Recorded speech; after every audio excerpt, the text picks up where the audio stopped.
Bawing-bawi, Vice ganda, inokray at niresbakan si Kimi. I think it's time for closure.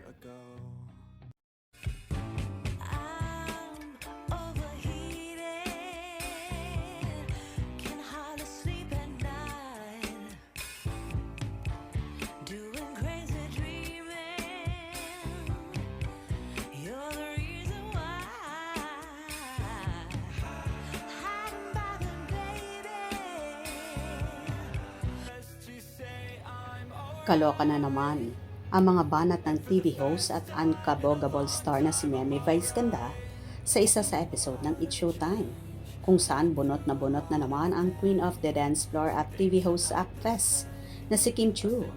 May isa kasi na contestant na nagngangalang Gerald kung saan niresbakan nga ni Vice si Kimi dahil sa ginawa ng dalaga na pang-ookray, kung saan nga ay tumatadyak na parang kabayo si Kimi at sinabi niya kay Vice Ganda na parehas na tayo, kung saan ikinagulat ng dalaga sabay bawi na mali, na ibig sabihin mali ang kanyang nasambit.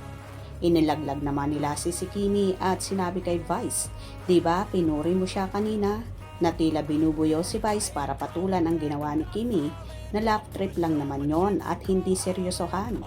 Alam naman natin kung paano mag-okrayan ang mga co-host at pare-pareho silang hindi pikon, lalong higit si Chinita Princess. Yes! Kasi napares na tayo. Ay! Oh my God! Mali. Pinuri mo kanina! Samantala, sinabi naman ni Vice Ganda, "Gerald, kausapin mo naman si Kim." Sabay tawa ng dalaga at kung saan inaya ni Vice sila na umalis sila doon para bigyan ng pagkakataon na magkausap si Kimi at si Gerald na isa nga sa contestant, kung saan luminya pa si Meme Vice Ganda. "I think it's time for closure."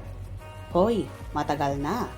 Ang sigaw naman ni Kim at sambit ulit ni Vice, "Oh, kausapin mo." Matagal na pala, kung saan kahit ang madlang people ay tawang Naman si Gerald.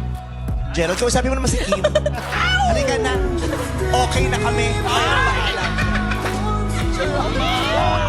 Hoy! Go. I think it's time for closure. Uy, matagal na naman! Oh, di kausapin mo, matagal na pala. love trip talaga kapag nandun at present ang Chinita Princess na palaging bunot na bunot kay Meme Vice Ganda, lalo na kapag may mga ganito na contestant kagaya na lang ni Gerald na talagang inokray at niresbakan agad ni Vice Ganda ang dalaga. O diba, kwelang-kwela at so happy ang madlang people. Kayo ba? Natawa rin? Hope you enjoyed. Please subscribe for more info.